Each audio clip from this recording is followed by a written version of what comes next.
2 நாட்களுக்கு முன்னாலே நிகழ்ச்சி நடைபெற்றது. அங்கே பார்க்கின்ற போது 1000 ரூபாய் ஒரு ஆளுக்கு. தொலைதூரத்திலே வந்த தாய்மார்கள் தூங்கிக் கொண்டிருந்தார்கள். இவர் விவரமாக பேசினார்கள். திராவிட முன்னேற்ற கழகத்தை வீழ்த்துவோம் என்று குரல் கொடுத்தார்கள். ஒருத்தரும் கைதட்டல. ஆனால் திராவிட முன்னேற்ற கழகத்தை வீழ்த்தக்கூடிய ஒரே தளபதி நம்முடைய தளபதி தான்.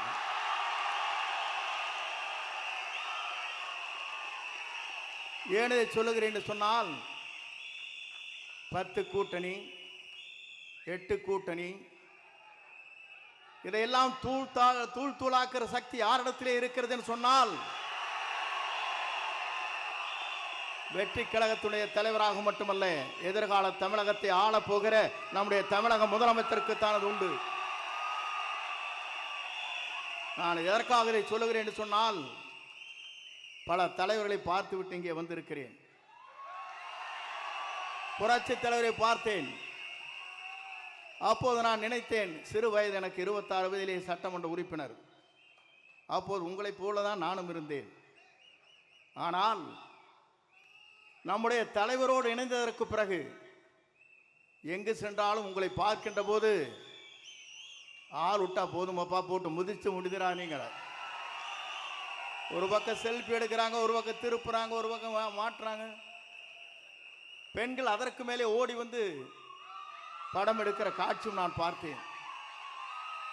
இது இந்திய வரலாற்றில் யாருக்குமே இல்லாத ஒரு புகழ் இவருக்கு இருக்கிறது என்ற வரலாறு இங்கே படைக்கப்பட்டிருக்கிறது.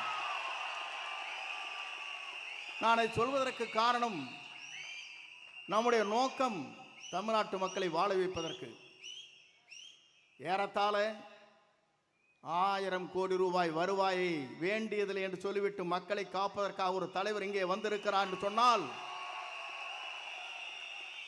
இந்த தலைவருடைய ஆற்றலும் சிந்தனையும் தொலைநோக்கு பார்வையும் மக்கள் கூர்ந்து கவனித்துக் கொண்டிருக்கிறார்கள். நான் அதை சொல்வதற்கு காரணம், பல இடங்களுக்கு செல்லுகிற போது சொல்வார்கள்,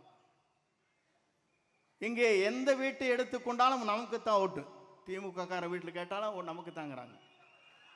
வேற கட்சி யாரை கேட்டாலும் நமக்கு தான் ஓட்டுங்கிறாங்க. எந்த கட்சியை கேட்டாலும் அவருக்கு ஓட்டு போடுவாங்க, நாங்கள் மட்டும் தளபதிக்கு தான் ஓட்டு போடுவோங்கிறாங்க.